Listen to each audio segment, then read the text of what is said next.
Hi everybody, welcome to ingvid.com. I'm Adam. In today's video, I want to teach you some expressions that are very cultural.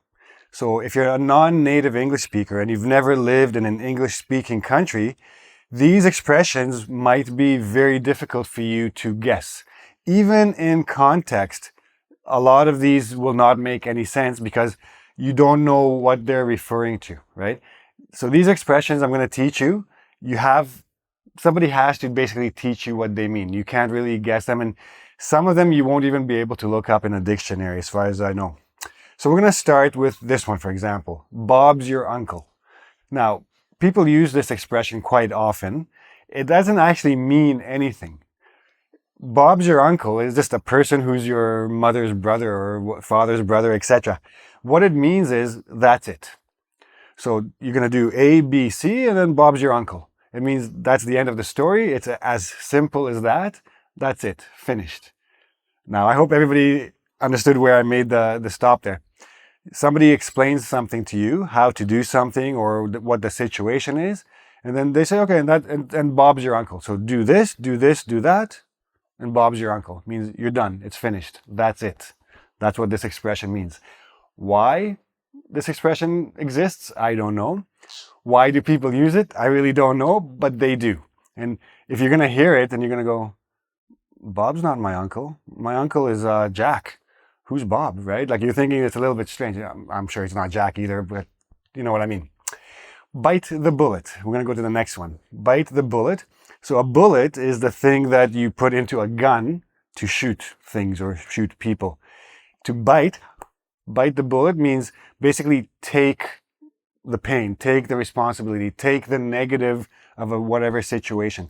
So in the old days, in the army, before they had all these drugs to help you numb the pain, when they wanted to like fix you got an injury in battle, they put a bullet in your mouth and you bit down on it while they fixed it. So all the pain was concentrated here. So that's what it means now. Bite the bullet, even if you don't want to do something or even if you think something will be unpleasant, just bite the bullet, do it, get it over with, and then you'll forget about it, right? So going to the dentist.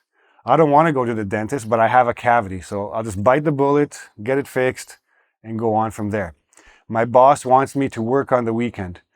I don't want to do it, but I know that if I will go on the weekend, my boss will be happy and maybe I will get a promotion next year. So I will bite the bullet.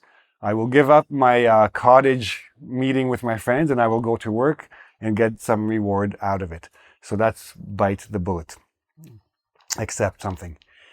If you twist someone's arm, right, or if somebody's trying to twist your arm, they're trying to convince you or persuade you very aggressively, right? They're not physically twisting your arm. Like basically we mean like twist your arm behind your back and you're pain, okay, I'll do whatever you want. It's just a metaphor, like an idea.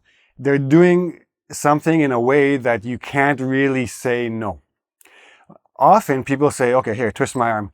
They ask you if you want to do something. You really, really want to do it. And you go, okay, you twisted my arm, I'll do it. You're being a little bit sarcastic. It's like they forced you to do it, but really you wanted to do it. So it could be negative and positive. If somebody's twisting your arm, they're not giving you much choice. Or somebody's offering you to do something you really want, and just for sarcasm or a joke, you say, okay, here, twist my arm. Okay, I'll go. So you're not jumping to say yes for it. I hope that's a little bit clear, that one. Pay the piper. I think most cultures know the story about, there was an old story. There was a little village that had a lot of rats. And there was a guy who could play the flute and the rats would follow him. So he went to the village people and he said, if you pay me, I will get rid of all your rats. And of course, the village people are very happy because it was becoming a problem. So he plays his flute and he walks to another place and all the rats come after him and he leaves them there. He comes back to the village and says, okay, now pay me. And they say, no, we don't want to pay you. So then he plays his flute and all the children of the village leave the village and he puts them away and he comes back and he says, if you want your children, pay me what you owe me plus a little bit more. So when it's time to pay the piper, it means it's time to pay for the things that have helped you, for the people who have helped you, or for the good things you had that come at a cost. Now, it doesn't have to be an actual debt, like a financial debt. Anybody who helped you, eventually you will have to help them somehow. Or if you've done things a certain way against tradition or non-standard, eventually there's a price to pay, right?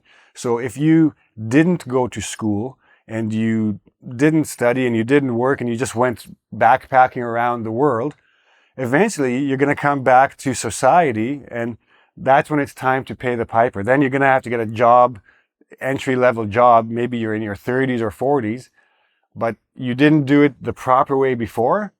Now you have to pay the piper. Now you have to pay your debt or pay for the price of what the choices you've made, essentially. Well, it's a long explanation, but I hope it's a little bit clear. If somebody tells you don't give up your day job, it means the thing you're trying to do is not very good. You're not very talented at something. So if you go to a karaoke club and you get up to the stage and you start singing, and somebody tells you don't quit your day job, it means you're not a good singer, right? It's a little bit rude, but it's a very common expression. People say it as a joke, but it means you're not very talented at something. To quit cold turkey means to just suddenly stop. This is especially used for like alcohol or cigarettes or coffee. Some people, when they want to quit smoking, they say, okay, I'll smoke a little bit less until I get to nothing. Doesn't usually work. The best way to quit smoking is to quit cold turkey. Just stop. One day decide no more and just stop and go on with your life without smoking or drinking or having coffee, etc. Elvis has left the building. Now, this is a very strange expression. Elvis refers to Elvis Presley, who was a very famous musician, I guess rock star in the 50s and 60s, I think. And his concerts were so popular and the fans were so crazy that even after the concert ended, the fans would not leave the building. They wanted to see him again. So finally, the concert organizers would have to come onto the stage and say to the crowd, Elvis has left the building, meaning he's not even here. There's no reason for you to stay, leave. So when we say Elvis has left the building, it means something is finished completely. There's no more of anything coming, so go on with your life, move on with your life. Elvis has left the building. So yeah, everybody calm down. Go belly up. Belly up. If we're talking about a company, but it could be individuals as well. If a company goes belly up, it means it's gone bankrupt. It has failed, it has no more money, it can't continue working anymore, and it's going to close and go bankrupt and probably owe many people money. Go postal. This is a bit of a slang expression. There was a time, especially in the States, where people would go a little bit crazy for whatever reason, and they would take a machine gun and they would go to the post office and kill everybody there. Now, it happened a lot with postal workers. Like a mailman who carries the mail maybe lost his job and he went a little bit crazy and he went to his post office where he worked and he just shot a lot of people and killed them. So this became a very common expression to say somebody's going crazy. If somebody's yelling and shouting and just doing crazy things, we say, oh, he's going postal. Or if somebody works in an office. If I don't get a new job, I'm going to go postal. It means I'm going to go crazy. And it doesn't mean shoot people. It just means go crazy. Maybe do something a little crazy too. Bury the hatchet. A hatchet is a type of knife, basically. If you bury the hatchet, it means you and a person you have been fighting with made up, decided to become friends again, or at least not hate each other anymore. So you put your knives in the ground, there's no more knives, and there's no more fighting. You might not necessarily be friends, but you're not enemies anymore. You forgot all the issues of the past and you move on with your lives and everything is forgotten. Okay? So there you go. A few expressions that if somebody doesn't explain to you, very, very difficult to guess. So I hope they were clear a little bit, especially pay the piper. That was a bit of a long one. Sorry about that. But it's okay. It's good for you. Anyway, So if you have any questions about any of these expressions, you can go to ingvid.com and ask me in the comment section. There's also a quiz where you can try to test your knowledge of these expressions. And that's it. I hope you liked the video. If you did, give me a like.